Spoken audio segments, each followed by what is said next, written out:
All right, welcome back to Triangle Talk on Nelson Sports Network.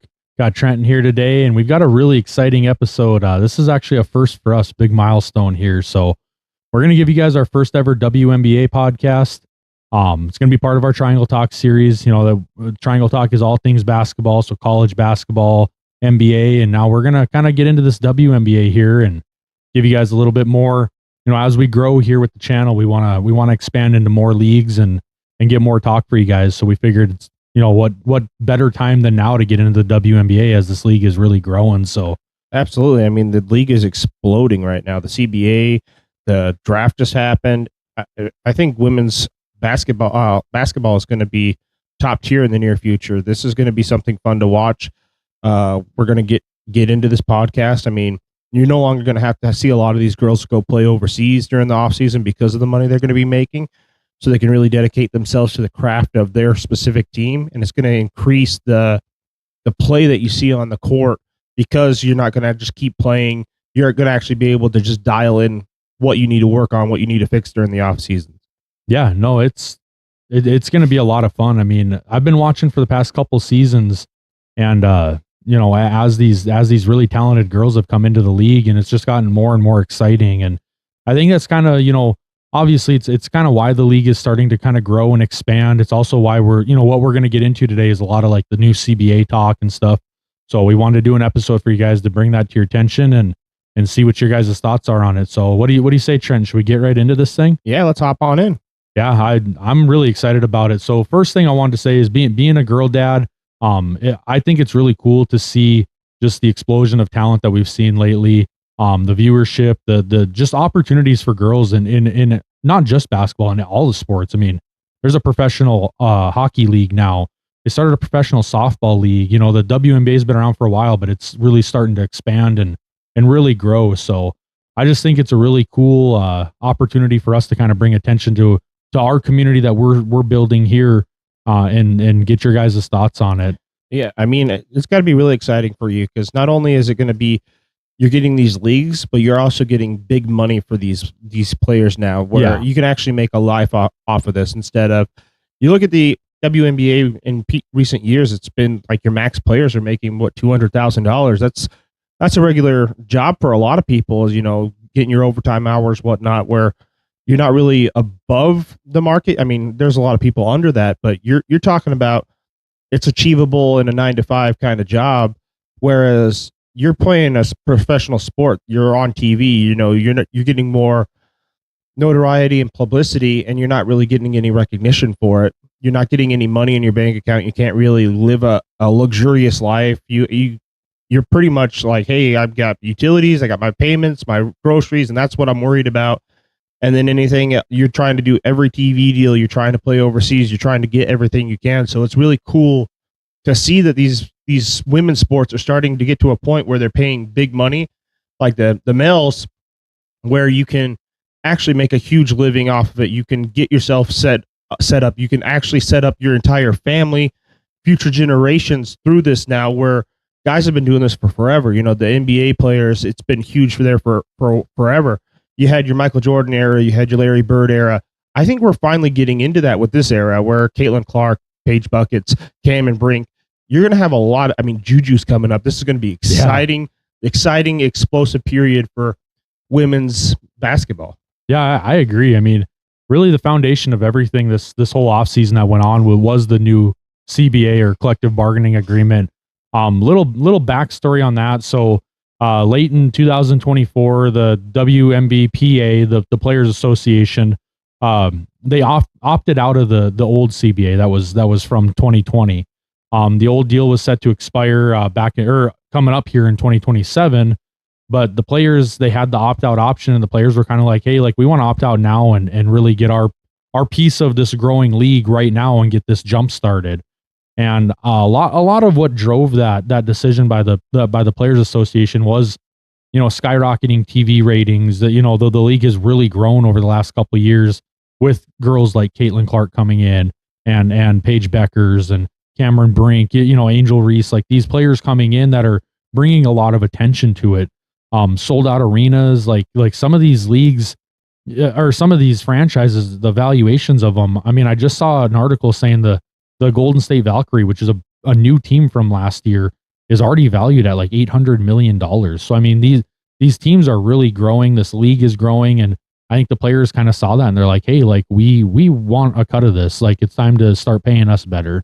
And, you know, I think it's a fair statement from them. I mean, the players are really the reason the league is growing. So why don't they get more of a cut of the money?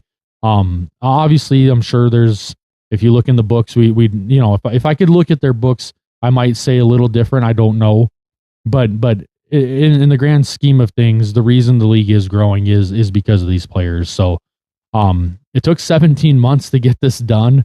When they opted out, they started negotiations and it went on for a long time. I mean, there was a real opportunity, or not an opportunity, I guess, but there was a real potential of like a holdout happening, and there not being a WNBA season coming up. So the union held firm, man. They said, this is what we want. We're not budging from it.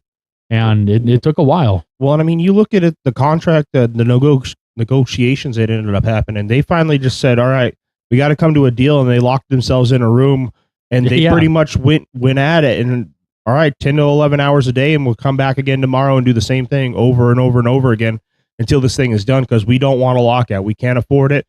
We need talent on the court. We need to keep growing this sport. So this is not I think it was good for both, because I don't think the WNBA could have really survived or done very well if they would have held out. And I don't believe the women would have done very well either, because you would have been forced to so many other leagues. Some of these girls probably wouldn't even have bothered coming back because, all right, well, I got to get a paycheck somewhere else that's actually guaranteed, that cares about me. So I think that shutting the door and, all right, we're gonna get this thing lined out. We're gonna get a crazy good deal for everybody. We got TV sponsors coming in this year, so we got to keep them happy. We got to make sure we have talent on the court. So it kind of just worked together where, all right, this is what we have to do, and this is what we're going to do. Yeah. The new agreement, so the new CBA is a 7-year agreement. It was ratified on March 22nd, 2026. And so it runs through 2032, but there is an opt-out after 2031. There is that option. So we'll be playing on this CBA for several years here. And so we'll kind of get to see what happens with this and how this all pans out for these girls. But I think it's going to be really good for them. But let's get into some of the numbers, though. The old CBA versus the new CBA. So there's some really drastic changes here, you guys. I mean, on the old CBA, so last year, the Supermax deal, the base salary was capped at $249,224. It's less than $250,000 a year. That's not a lot. I mean, it is a lot of money. Don't get me wrong. It's a lot of money, but it's not professional sports exactly. wise. I mean, that's what we're talking about here. Is if you're looking across sports, it was nothing. It was just a drop in the hat. It was exactly just a regular job at the end of the day. Yeah, we're not talking about a normal 9-to-5s or engineering jobs here. We're talking about professional sports. So there is a large market there.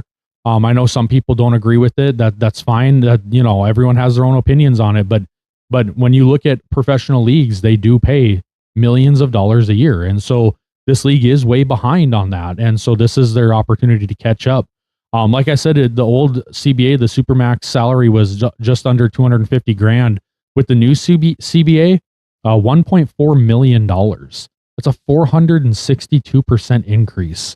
That's crazy numbers, man. Yeah, well, and I mean, that leads to, if that's going to jump up 400%, then what these teams are going to be spending, their max salaries are going to go up. It's good for the league because it's going to keep pushing the ball forward where, all right, now we're going to have Supermax salaries where it's now going to be, okay, the team's now going to have more money to spend, and then it's eventually going to go to another Supermax salary increase, and then the team's got more and more money to spend. So I'm happy.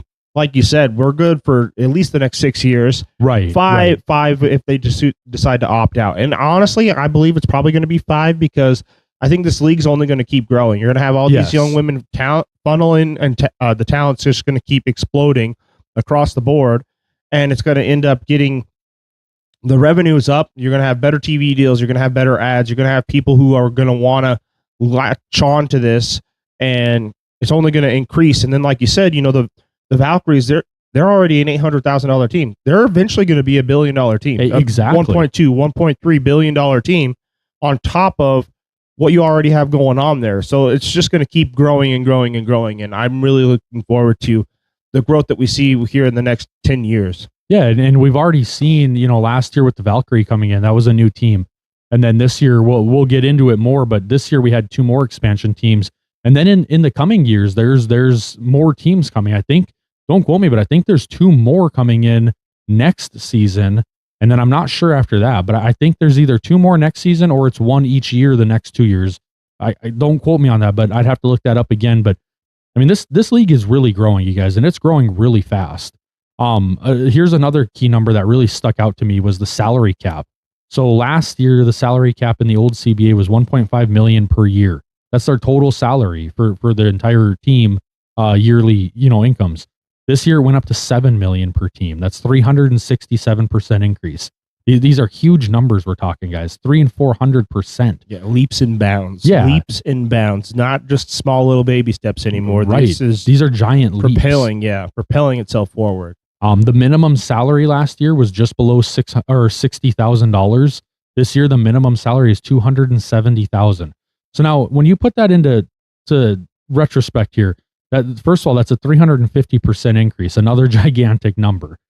But the minimum salary this coming season is more, almost $20,000 more per year than the Supermax minimum was last year. Well, I was going to say it's more than what you could have made if you were the best player on the team. Exactly. Now you can be the worst player on the team and you're getting what the best players used to get. So exactly, your incentive to be better is going to be through the roof because you want to be closer to that $1.4 million deal. And if you're just a regular plug and play player, you don't really have a whole lot of highlights or splash, but you're just going to be like a role player. Just a role player. You can be there. You're going to be consistent. You're going to be good for our team.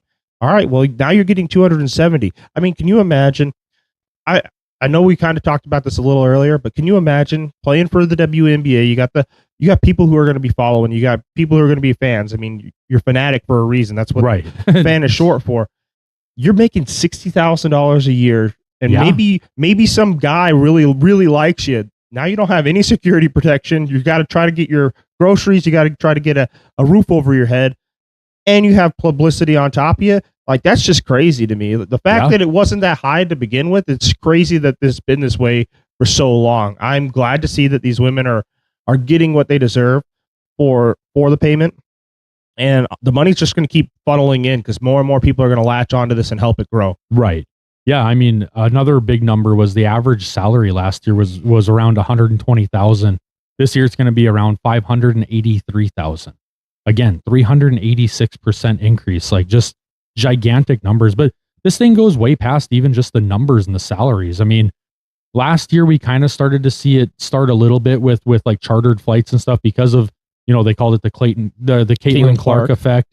But it wasn't a requirement. Most of these teams were traveling by commercial flight. They were traveling no different than you and I travel. This year chartered flights are required. There's new league housing rules and stuff. Overseas play, like we talked about earlier, like a lot of these girls, it was required for them to make a good amount of money throughout the year. They had to go overseas and play. And this year, that's more of like an optional thing. I mean, the domestic pay is going to be competitive enough to where these girls aren't going to have to go over to Europe or join other leagues and try to make a living off of this.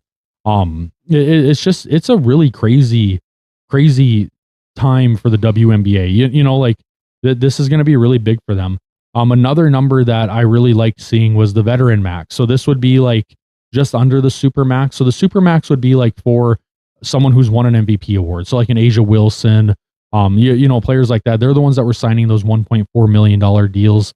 The veteran max is the all NBA or all WNBA honors. So that this would be like your next tier right below that. Girls that are making the all WNBA team but haven't quite won like an MVP award yet. Their max deals went up to $1.19 million per contract. So these are really big deals, you guys.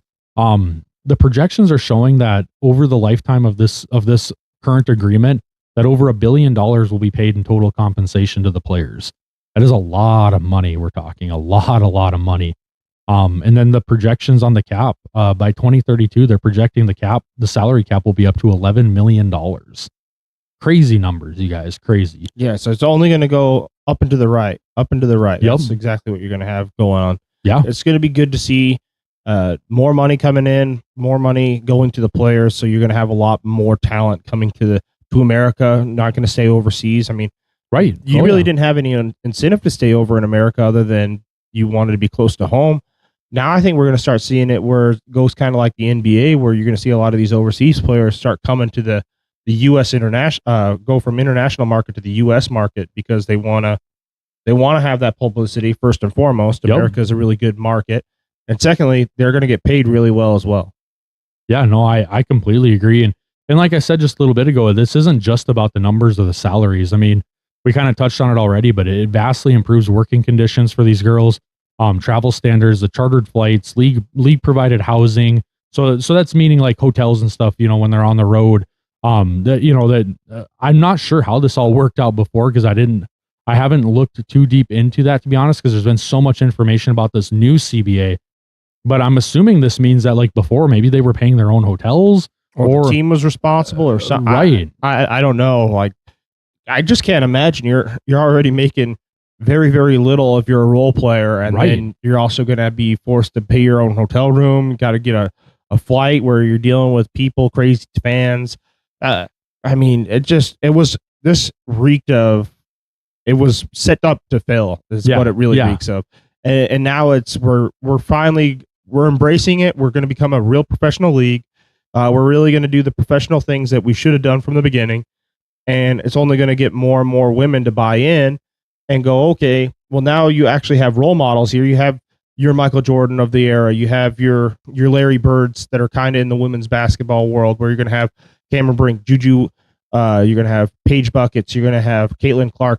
I mean, Asia Wilson over there. Yeah. You've got crazy good talent in the WNBA, and it's only going to stay here a lot longer now because they don't have to put up with all this nonsense. Right. There's family planning benefits in this thing. I mean, remember, this is a women's sport, so we're talking, you know, there's got to be different, you know, things in the CBA is like regarding like pregnancies and things like that, because this is something these women deal with. It's not something you see in men's sports, you know. So these are rules and agreements that were made in this CBA that are really beneficial to the players. Basically, at this point, the grift is over. The WNBA is finally operating like a top tier, you know, professional sports league at this point.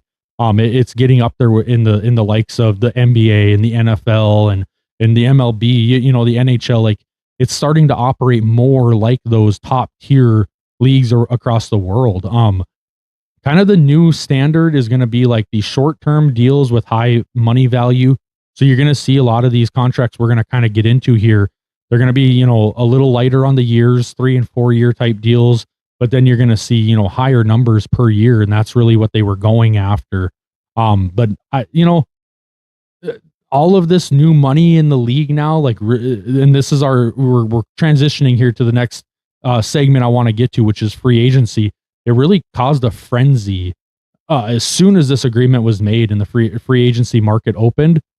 Things just started going nuts, you guys. I remember watching, you know, ESPN and watching like on the internet and social medias and just seeing some of these contracts come through, and I'm like, wow, this is crazy, you guys. Like, some of these numbers, you know, we're not used to seeing these numbers in this league. So it really just changed the whole landscape of the WNBA. Teams were signing girls left and right. I want to start in Chicago, because Chicago had a lot of stuff go on this offseason. Had to have been a really good day for the agents. I tell you that. Yes. The agents made a lot of money. But I wanted to start with this. The Chicago Sky kind of really overhauled their roster. Let's get the elephant out of the room right away. The Sky traded Angel Reese to the Atlanta Dream. I was kind of surprised by this move. I didn't think she was going to get traded. I honestly didn't, but apparently I don't know if she was wanting the trade. I don't know if the team was wanting to do this. I'm not sure how that all panned out, but she is now on the Atlanta Dream. Well, and from what I understand too, she had some hard feelings because she wasn't really getting paid. I mean, this is all speculatory, but it sounded like she had issues against the Sky because she was such a really big known player. Her name brand and recognition was really high up, and then she wasn't getting paid a lot, and so it was really hard for her to survive. And I mean, she was one of the big players pushing for this new deal. Yes, like, hey, we need to make more money because I can't live off of this. I can't do anything. And you're in the city of Chicago. I mean, that is not a cheap place to live, especially if you want to be in a nice neighborhood where you don't have to worry about your neighbors. You don't have to worry about crazy people. You can kind of just do your own thing. You're in a gated community. Otherwise, you're playing and you got to pick and choose. And I feel like this is kind of what it led to, was she had kind of worked them the wrong way or vice versa. And they just said, okay, we can't make this work. We're willing to let you go somewhere else, and you'll get paid a lot more money and you could be happier somewhere else. Yeah. In return from the Atlanta Dream, they got a 27 and a 28 first round pick plus a 28 second round swaps right. So this was a big move. A lot of first round picks coming to the Dream for this one, or to the Sky, sorry, for this one from the Dream. This was kind of caught me by surprise. I was surprised that Angel Reese got moved. But then they kind of went on a shopping and trading spree after that. So they ended up signing Skylar Diggins on a 2-year deal from Seattle. Kind of trying to bring in some veteran leadership there. She's a really, fast, quick player. She's been in the league for a while. Good scorer, just a really, really good all-around player. They signed Dejanay Carrington from the Lynx. She was the 2024 most improved player. So they bring in a player that's really, her stock is really going up. They re-signed Azura Stevens, who's returning after a stint with the LA Spark. She was a 2021 champion with Chicago, actually. And then they traded for I think it's Rikia Jackson from the Sparks. They sent Ariel Atkins to the Sparks for her, who was actually in the same draft class, if I remember right, as Angel Reese. And then they also traded for JC Sheldon from the Mystics, and they got her for a 2028 first round pick. So basically, this showed me that like the head coach Tyler Marsh, he's in a win now mode. He wants to take this team. We can do this right away, and let's go win a championship. And then a couple days later, just a couple days ago, actually, we saw another kind of shocking move by the Chicago Sky. They waived Hailey Van Lith, their other 2025 first round pick. So both first round picks are gone now. Or sorry, this would have been the next year, I think. 2026. Yep. She was the year after Angel Reese. Yeah, she would have been the same year as... she would have been 2025, sorry, and then Angel Reese would have been 24. Correct? Yep. So their last two first round picks, other than Carmilla Cardozo, have been gone now. They traded one, they waived another one. The reason for this was what ESPN was reporting was that it was a style of play preference. She averaged 3.5 points per game and 1.6 assists per games in 29 games as a rookie. She had a strong preseason though. She was playing good this preseason. She was 20 points on 8 of 8 shooting in the opener versus Phoenix. She's only 24 years old, and from what I've heard, a lot of teams have already reached out to her about signing a contract. I haven't seen anything quite yet, but I have a feeling she's not going to be on the market real long. No, I'm surprised they waived her in the first place. Right. I think she's going to be really good talent wherever she goes. So it's going to be fun to see what they end up, who ends up getting her. I mean, there's been some really weird moves here as well. I mean, like even we talk about when we get to the draft here, there's been some really interesting hair pullers where, okay, I don't know what you guys are trying to do, but right, I guess we're going to go there. So yeah. And then immediately after waiving her, they went and signed Natasha Cloud to a 1-year, $555,000 deal. She's a 10-year vet. She's 34 years old. She's one of the best passers and the best defenders in the league. So they went and signed a girl who's going to go out there and do kind of like, a lot of the things that aren't as like publicized because, the passers, she's a great passer. Yeah. This girl's awesome. She's a great player. She defends well, but those aren't stats that you really see on the record or on the books. Well, and it doesn't really have that nice flash appeal to it where you're going to get people to buy into it. Like, okay, I mean, you talk about Dennis Rodman, but you don't talk about him without Scottie Pippen or Michael Jordan. I mean, there's a reason why Dennis Rodman's talked about. Or you don't talk about Dennis Rodman without talking about the Pistons, the bad boy Pistons. Like, he was part of that team and he was really good and he opened up a lot of things, got your rebounding in. he was really good at passing the ball, but you don't really, I'm going to just talk about Dennis Rodman to talk about Dennis Rodman. You talk about the team, and then that person ends up coming up. And I feel like that's exactly the kind of role player she is, where boom, she goes out and she kills it. She does a great job doing what she's doing. She passes the ball very well. She gets you the rebounds, the defensive rebounds, offensive rebounds, whatever she's got to do. But she's not going to be sexy and score 30 points a game. She's not going to score 20 points a game.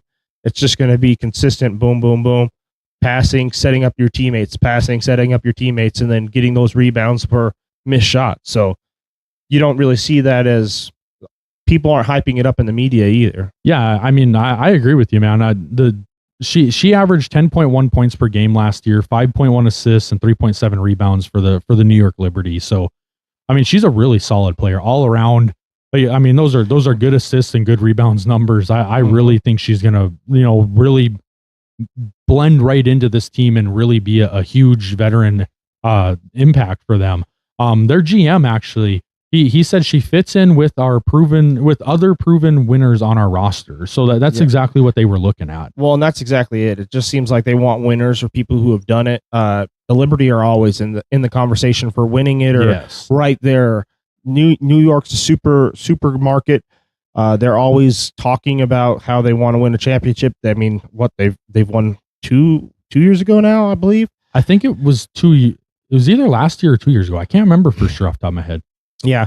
So I mean, you're talking about proven winners, New York. You're constantly in the playoff hunt. You're always there once it comes down to the very end of the season. So they knew, okay, you already know the kind of games that we're going to be playing, and you know what the high pressure is going to be, and we're trying to win right now. So this is what we're looking for, is your veteran leadership here, and then you getting us the ball and then beating our good players so we can get points going right now. Right. I believe it was 2 years ago, because I think didn't the Aces win again? I believe so. I think so. But no, speaking of the Aces, let's jump into them real quick. They really locked down their dynasty that they've built there, man. First of all, they went and signed Jackie Young. This was the first $1 million contract in WNBA history. This was the very first one that got announced. She signed a 1 year, $1.9 million deal, which is the regular max, or it's that veteran max that we were talking about earlier, being an all WNBA player and stuff. So she was able to get that max deal. It's huge, man. $1.19 million, first ever $1 million contract in WNBA history. A lot of history was made, you guys, just so you understand. Well, and with them paying $1.19 million, I mean, A'ja Wilson's worth way more than that. Right. Yeah, because that was 17.5% of the salary cap right there in one punch, And then A'ja Wilson's deal gets announced just a little bit later. 3 years, she got the $5 million Supermax deal, which is fully guaranteed, $5 million over 3 years. This is that Supermax deal that we were talking about with the MVP award and all that. $1.67 million per year. That's the highest annual salary in WNBA history. And rightfully so, man. A'ja Wilson is an absolute baller. Great, best player in the league. I could argue that she's the greatest WNBA player of all time. I really do believe she is. Well, and it just felt like there's a lot more hype around Caitlin Clark and what she did with Iowa, but A'ja Wilson has been the Caitlin Clark before Caitlin Clark came in the league. I mean, she's just been killing it for years now in the WNBA, and she is head and shoulders above the rest of the talent. She's fun to watch. Explosive team, like you said. That team lives and dies with her, and the fact that they give her a $5 million deal guaranteed, absolute no-brainer by the Aces. That's a great pickup for you guys. Right. She's a 4-time MVP, won the 2025 title. So yeah, so it was the Aces last year. I was pretty sure it was. Liberty were the year before. But yeah, I mean, she's deservedly so, man. She deserved this contract. I'm really happy for her. I'm really happy for all these girls, to be honest with you. But she's the first player to sign a multi-year Supermax deal under the CBA. So like we said, that's the highest annual salary in WNBA history because she was the first one to sign that deal. I just wanted to make a little note here, though. It's the highest annual salary, not the highest total contract value, because we'll get into that here in a little bit, who got that deal. But Chelsea Gray is another one that they locked down. 3 years, $3 million, fully guaranteed. That's $1 million a year, 6-time All-Star point guard. Jewel Lloyd signed a 3-year deal worth $2.2 million. She's a 3-time champion, 6-time All-Star as well. So they really went and locked down their like championship core that they've been winning over the years with. They locked all these girls down. They're like, look, we're holding on to this team. Now that we've got the money to pay these girls to stay, we're going to make sure it gets done right away. And then these deals were happening so fast, you guys. As soon as this thing was announced, it was just boom, boom, boom, one after another. And it was because teams had the money finally to go sign these girls to these guaranteed contracts to make them stay where they were and really start building these teams for the future. Another team that really did well in the offseason was the Los Angeles Sparks. Kelsey Plum. I thought this one was really cool. So she was eligible for the $1.4 million Supermax. She opted out of it. She actually took a team-friendly $999,999 deal. So $1 less than $1 million. She took that deal, though, to give the Sparks some cap flexibility. It was a selfless move by her. She really wanted to build around this young core that they have and bring in more players, especially with Cameron Brink coming back from that ACL tear. She's supposed to be fully recovered this year. So we're going to see what this team has. I mean, this team has a lot of talent on it, and I'm really excited to see how well they do. They brought, I believe it's Nika Ogwumike is how it's pronounced. She's a legend with the LA Sparks. She was there for years. She went to Seattle for a little bit. She re-signed with the Sparks. She's coming back. And then Dearica Hamby signed a $1 million contract. So she's staying there. They're really building something with the LA Sparks. I think they're going to be a really good team this year. Yeah, I mean, Kelsey Plum has been a really good role player. She's a good scorer. She can get herself in really good rebound situations. I think it was a good friendly deal. And then, like you said, she's given the team $400,001 to, in addition to build me a roster, build us a winner. We want to win right now. And honestly, I feel like it's kind of one of those things that it also bleeds into, all right, now our superstar who's supposed to be Brink, when she finally gets in, you can pay her more money too. And exactly give me the team that we need to have a lockdown champion. I mean, she was on that Aces team. She knows what championship caliber basketball is going to look like. So, oh yeah, Plum's got experience with the Aces and stuff. I mean, she's been around. She really knows what it takes to win in this league. So I think she's going to do really well. She was with the Spark last year and they did pretty well, even though they lost Cameron Brink. So I think this is going to be really big for them. She really did the team a favor here to bring in more talent. Next one is the New York Liberty. The Liberty, like you said, they're always right at the top of the league with the Aces. Very dangerous team. They went out and signed Satu Sabali from the Phoenix Mercury. This was a major free agency signing, you guys. She's a great player. Just adding more and more talent to this Liberty team. It's just crazy. They also re-signed Brianna Stewart, Sabrina Ionescu, Jonquel Jones. They all got 3-year deals. They're pretty much center focal point of that championship, yes. And then you're going to get them more weapons to go to.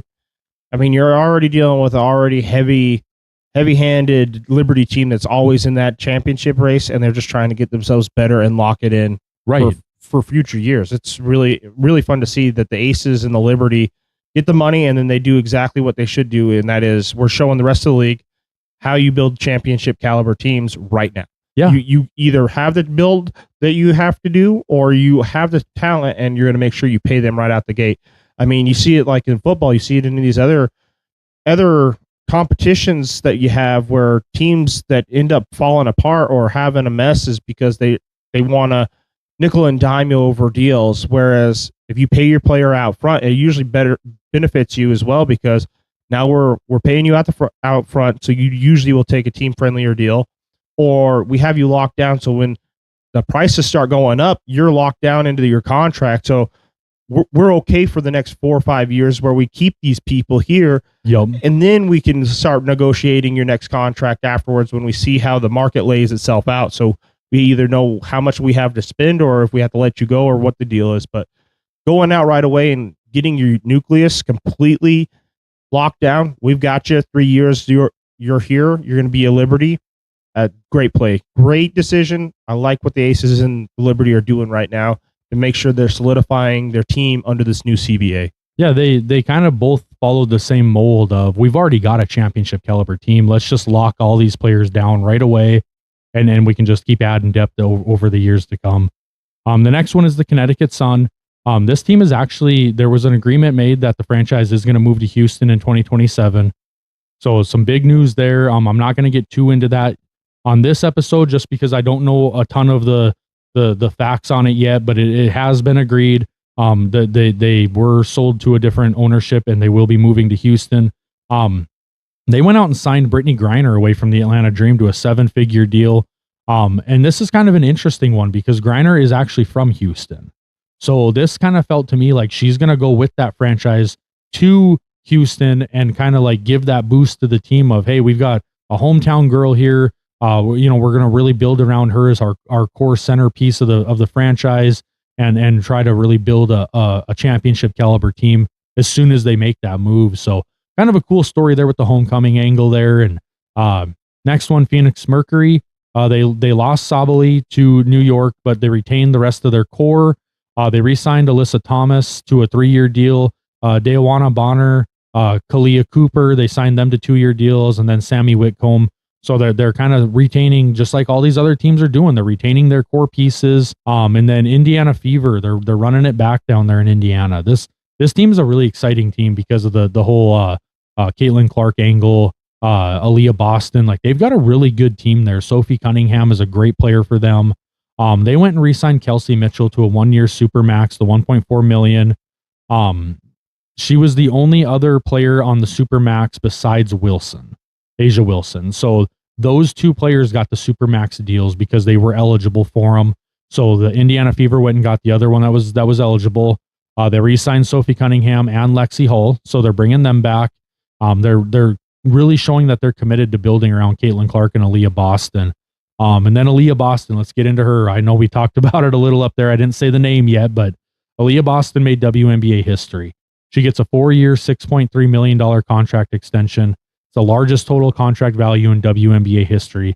It's more money than A'ja Wilson's. This was because of that epic contract provision, the exceptional performance on initial contract.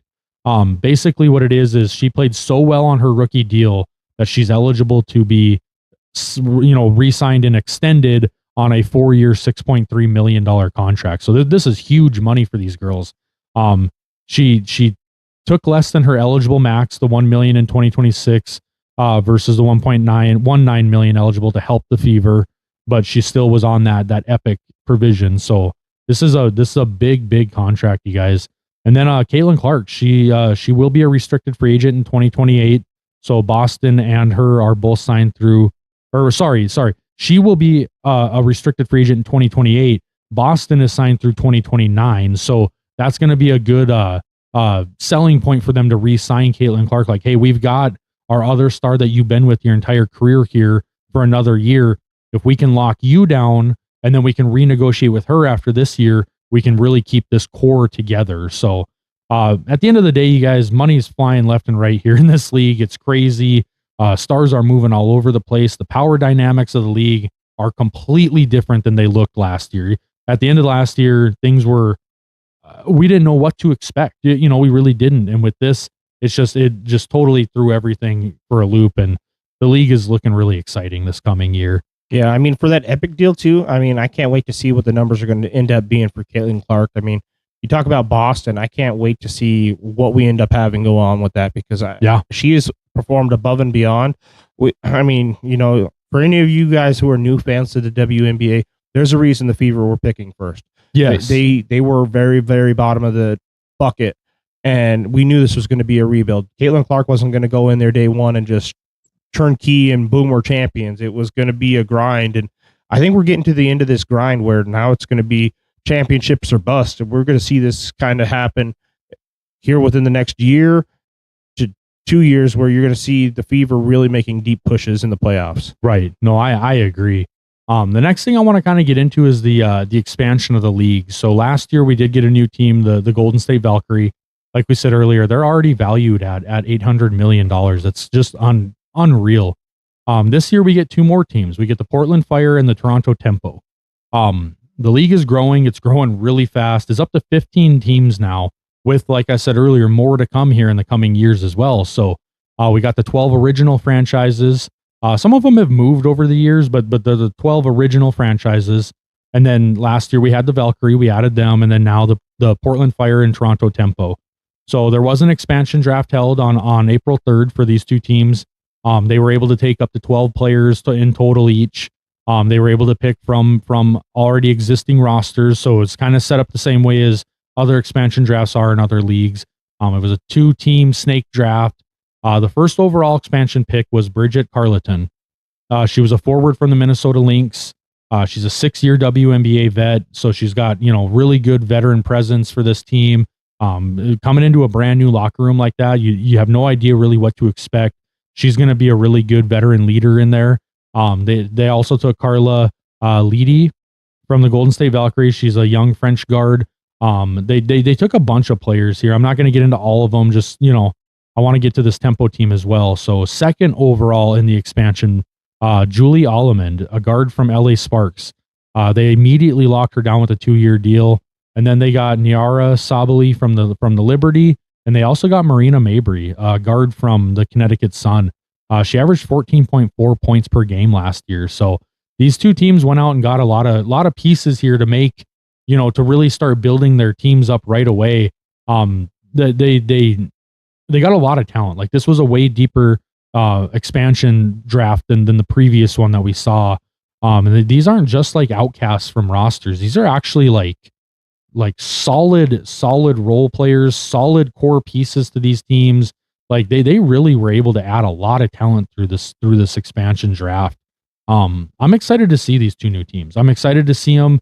What's the home environment's going to feel like? I think it's going to be really cool to watch some of these games. Well, and the way that they do these expansion drafts, where you're giving up 2 or 3 players, that you have 2 players, I believe, is who you have to put up.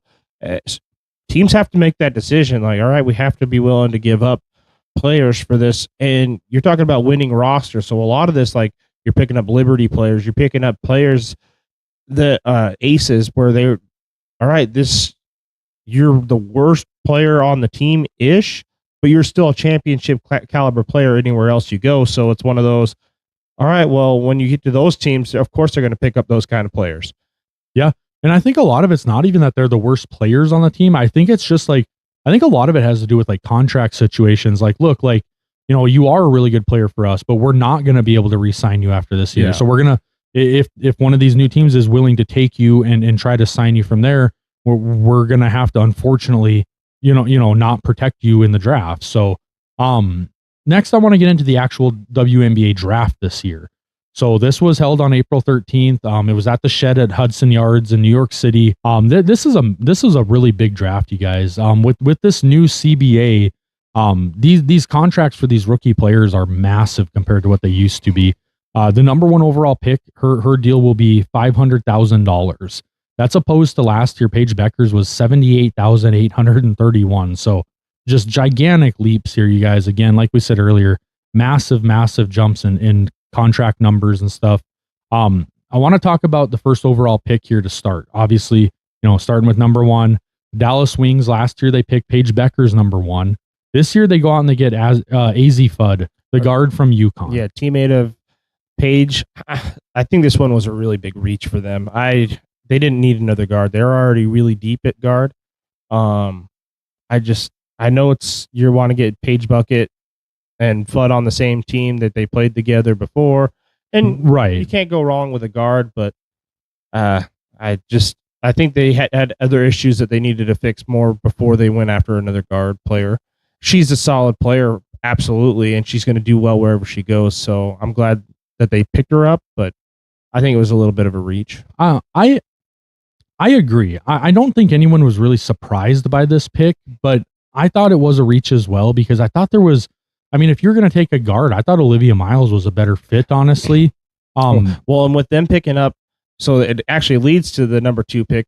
With them picking up Fudd, now you have the Lynx who are trying to rebuild and get their championship caliber, and then they go ahead and pick up Miles. I was like, well, okay, if you're going to pick up Fudd, then at least Miles is going to go to a team that's got championship pedigree, and they're in the middle of a rebuild right now. So it's one of those, well, not even rebuild. They're just tooling for the future right now. So it's going to be fun to see this Lynx team start getting better again with youth. So right. It worked out for them. Yeah, I agree. Like I said, I don't think anyone was really surprised by the Fudd pick at number one. Some interesting things here though. These are the first time that former college teammates were selected number one overall by the same team in back-to-back years. Kind of an interesting thing there. UConn, this is their seventh first overall pick in WNBA history. So that's pretty obvious as well. UConn is always one of the top teams in college basketball for women. I mean, even for men they are, but for women, they're always the cream of the crop. So it's going to be exciting to see them reunited in Dallas, playing together again, because these two did really play well together at UConn. I think it is going to be a massive like ticket selling aspect. So I think Dallas, I think they knew what they were doing making this pick. You know, they want to put people in seats. They want to get people out to these games and see them play.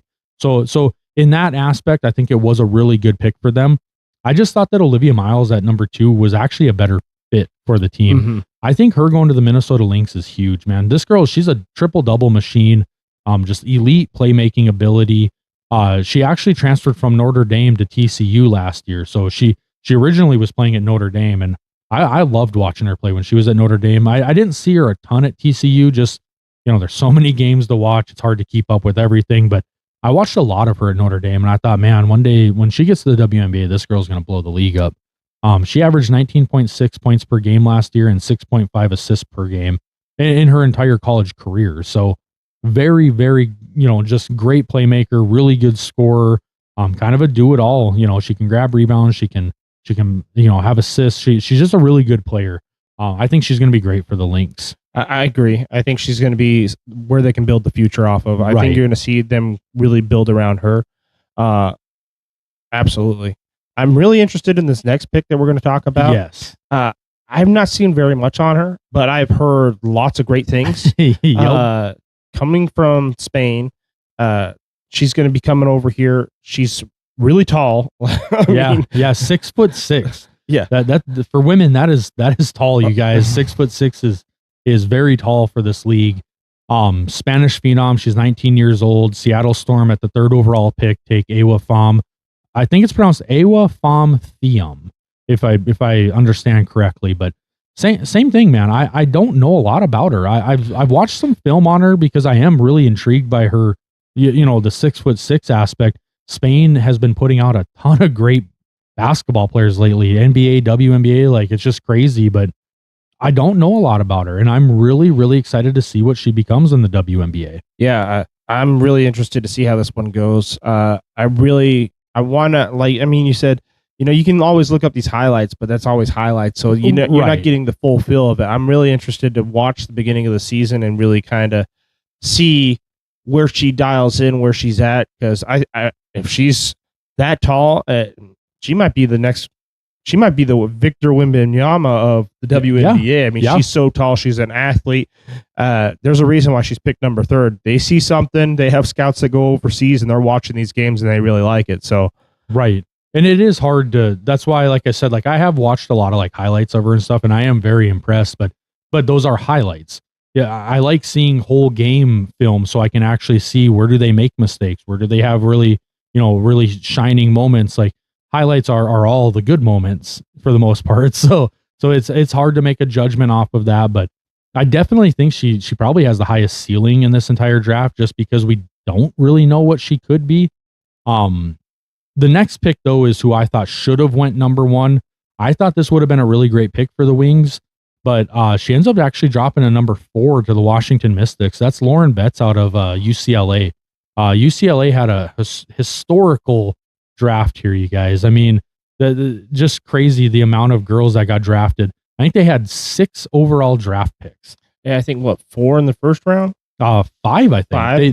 I mean, UCLA, I mean, their entire team went. Their entire front 5 went, and then their backup 6th player. I mean, that team was picked apart, and they were great talent all year long to watch. I mean, you pull up these girls' names, and you're going to see a lot of highlights in playoff games because that's exactly what these girls were. They were a playoff machine. They were really good. So yeah, crazy.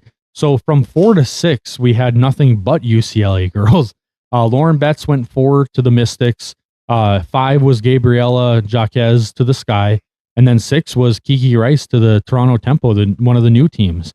And then at 9, Angela, I think it's Dugalic, went to the Mystics. Dugalic, is that it? Is it Dugalic? Okay. I think that's how you say it. And then 15, so the last pick of the first round was Gianna Neepkins to the Sun. So 5 players in the first round from UCLA get drafted. That's just crazy. And then they had another pick in the second round to the Sun. Charlize Leger-Walker, another great player. Like, I remember watching this team throughout the whole tournament and just thinking, like, man, like, they're going to have 4 or 5 girls drafted in the WNBA. They ended up having 6. Like, I was wrong on my predictions. Just crazy. The previous record was 5 total draftees, which South Carolina had done it, Tennessee had done it, and Notre Dame had done it. And then UConn held the first round record with 4. So 4 in the first round was the record. This was 5, and then 5 total through the whole draft. This was actually 6. So they shattered both those records. Won the NCAA women's championship. So, I mean, this team, all these girls were very deserving of these spots. I mean, they obviously proved over the years that they've been a really good team. Just crazy picks, man. The last pick I really wanted to hit on here before we move on is at number 8, the Golden State Valkyries took Flau'jae Johnson, the forward out of LSU. This was a weird situation. What happened here? Yes, a lot of drama on draft night here. The Valkyries drafted her out of LSU. Great player. She's been there for several years now. I've really enjoyed watching her career, and I was really excited to see where she would go. And then I saw Golden State, and I was like, okay, that's cool. I like that pick. I think that's great. And then immediately she gets traded to the Seattle Storm. Yeah. And I'm like, whoa, hold on. What's going on here? Well, and then almost immediately after they trade her they end up waiving her almost immediately. Like, what was the purpose of this entire pick then? Yeah. So they trade Flau'jae to the Seattle Storm, and in return, they get a 2028 second round pick. And then they get the rights to Marta Suarez, who was drafted 16th overall out of TCU. And then I think it was a couple weeks later, because it was in the preseason stuff, but the Valkyrie ended up cutting Marta Suarez. So it was like, wow. So this trade ended up being Flau'jae Johnson for a 2028 second round pick in the long run. I'm not really sure what to think of that. Sounds like you're moving backwards as a franchise to start out. I mean, agreed. You know, you just barely started up, and now you're moving back. Right. But I guess you're getting another pick in the 2026 draft. 2028. 2028, sorry. But it's a second round pick. But yeah, you're going from a first round pick to a second. It sounds like a loser to me. Like, it just doesn't make very much sense. And on top of it, I thought she was a really good player. Why trade her in the first place? I would have liked to have seen her on that Valkyrie team. I think she's a great player. I think she's going to do great things for the Seattle Storm. So it's just a head scratcher. It's mind boggling. I don't know what the purpose of this was. I'm hoping something comes out in the near future so we know, okay. Yeah, a little more clarity. Yeah, is there insider trading? Yeah. Was there, what's going on here? Because something has to make sense about why this happened. Yeah, it was a weird deal, but I want to look at the Seattle Storm team because, man, they had a really good draft. They got Awa Phenom at 3rd overall, the girl out of Spain. Then they go and they trade for Flau'jae Johnson. They also at 14 overall drafted Tana Mayer out of Duke. So they brought in a lot of young talent here. They did trade Jewel Lloyd away and lost some veterans, but I think they brought in a lot of really good depth here and a lot of like really core young pieces to build around. So this is a really great draft for them. I would expect to see this team kind of turn it around in a quick hurry. These are franchise altering talents, man. They really are. I mean, it just really, really great draft for them. I mean, that trade right there for Flau'jae, I feel like we're going to be talking about this. This is going to be like the Herschel Walker trade. Yeah, of the it could past, be. where Yeah. It's just pulled the wool over your eyes and got you. I think this was phenomenal. I think that Seattle Storm team is going to be really serious this year. Yeah. To close it out here, guys, like I said, I wanted to go over kind of that CBA, the new CBA, the draft, the expansion draft. I'm not going to make any predictions here about what I think is going to go on this season. I think we'll kind of wait and do that on another episode because that could be a kind of a longer episode. So, if you guys are liking this content, like I said, this is the first time we've ever done WNBA. So cut us some slack here. We've been watching this league for a couple years now, so we're still getting familiar with all these girls and who they are and what their talents are. But overall, I think this was a really, really good draft. I think the last 3 drafts have been absolutely phenomenal. We've seen so much talent come into the league, and then next year we get to see, hopefully we'll see Juju Watkins come in. So that's another franchise altering talent coming into the league. Just really, really exciting stuff in the WNBA, you guys. I think this league is really, really starting to turn that corner and become, like I said earlier, they're operating like an actual, professional league at this point. They're really starting to kind of like dominate sports like headlines and news cycles, which rightfully so. There's a lot of talent in this league, and it's really fun to kind of see it all come together. So we wanted to get this episode out before the season starts. That way you guys, if you guys are liking this kind of content, please leave us a like, leave us comments on your thoughts on this kind of content. We're trying to grow this not just Nelson Sports Network, but we're trying to grow each of these podcasts into more than just, we don't want Necessary Roughness to be just NFL. We want it to be college football, NFL, UFL. We want it to be a football podcast. Same with Triangle Talk, what we're doing here. We don't want it to just be NBA.